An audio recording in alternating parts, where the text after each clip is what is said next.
7 things that happen if you don't eat enough protein.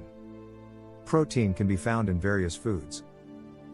Fortunately, some of the highest protein content foods are also the healthiest. Then it's no surprise that protein is not only good for you but also necessary in your daily life. The body cannot function without it. Protein deficits are uncommonly severe enough to cause severe or noticeable consequences. But that doesn't rule out the possibility of some harmful consequences from a moderate or even modest protein deficiency. When you don't eat enough, your body goes through 7 changes. Number 1, loss of muscle mass. The majority of the human body's reserves are kept in the muscles. If you don't eat enough protein, your body will have to rely on those reserves to get the nourishment it needs. Protein is required for the maintenance of several body activities and vital tissue. Skeletal muscles provide their protein reserves to sustain those tasks when you don't consume enough. Unfortunately, even mild protein deficiency might result in muscle atrophy. According to numerous studies, muscle loss occurs faster when you eat less protein. Eating more protein can indeed slow down the aging process of muscle deterioration. Number 2, increased caloric consumption. When you don't get enough protein, you're more likely to compensate by eating calorie-dense items. You are more prone to consume more calories if you have a minor deficiency. The human body struggles to restore protein. Due to a lack of protein, the body must find ways to compensate for the amount it consumes from muscle stores.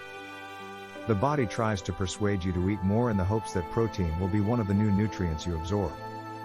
According to research, this causes an increase in hunger.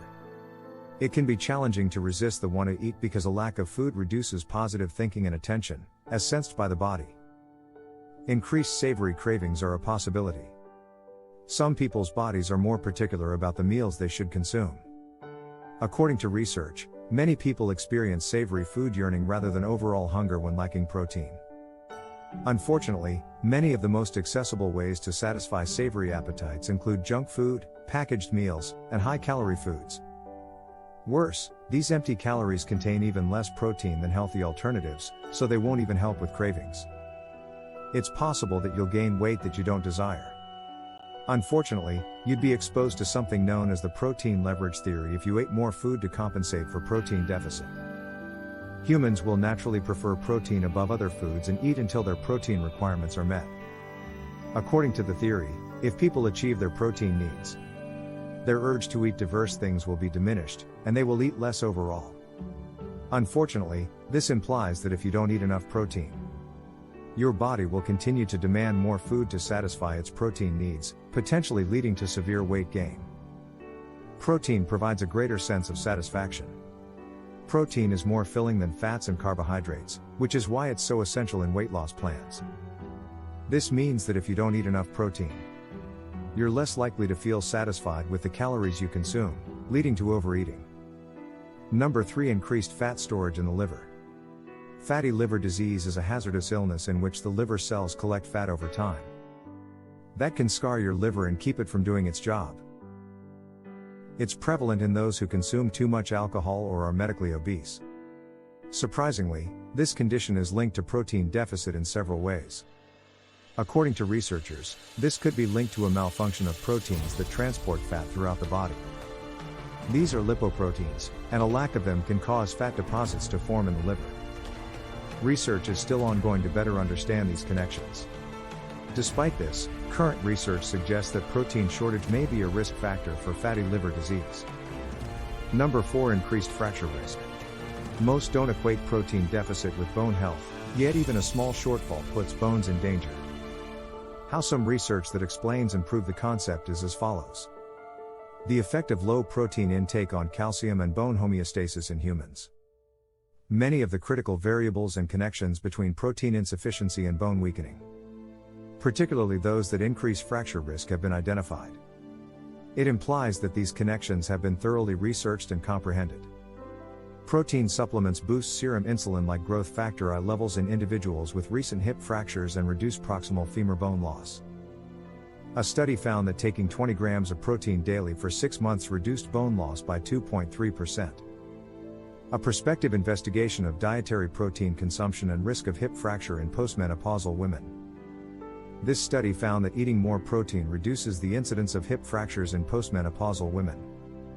This resulted in a 69% reduction in risk at the most significant healthy intake, with animal proteins having the biggest positive impact.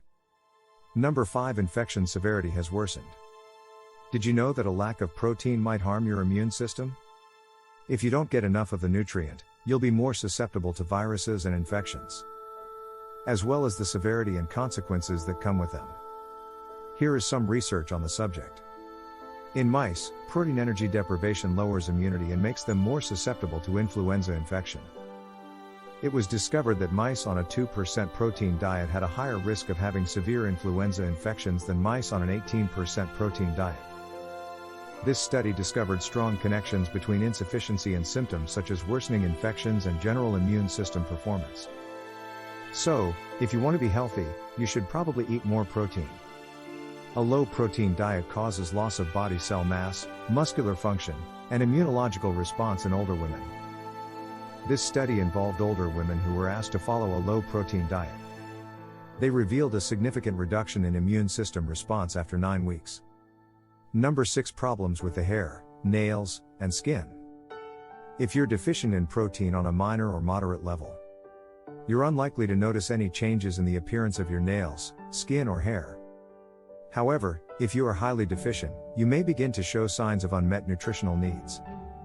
Protein is found in many regions of your body, including your nails, hair, and skin.